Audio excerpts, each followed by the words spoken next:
ভারতের এই নেতা বলতে আছে মুসলমানকে টাইট করার জন্য কয়েকটা জিনিস ফলো করেন। টাইট করার জন্য মুসলমানের দোকান থেকে কোনো চাল ডাল কিনবেন না, মুসলমানের দোকান থেকে কোনো মাংস কিনবেন না, মুসলমানের দোকান থেকে কোনো মুরগি কিনবেন না।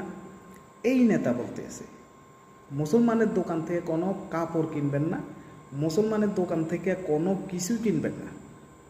আপনাকে বলছি, আপনার ধর্ম কি এটা শিখিয়ে দিয়েছে অন্য ধর্মকে কিছু করার জন্য, এভাবে অপমান করার জন্য? আপনি আপনার ধর্ম নিয়ে থাকেন না, সমস্যা না তো রয়েছে। বাবরি মসজিদ বানাইবে এটা মুসলমানে, তাদের টাকা দিয়ে, মুসলমানের টাকা দিয়ে তো আমরা টাকা দিয়ে আমরা বাবরি মসজিদ বানাবো, তাই না? তাইলে আপনারা কেন জ্বলন হচ্ছে রে ভাই?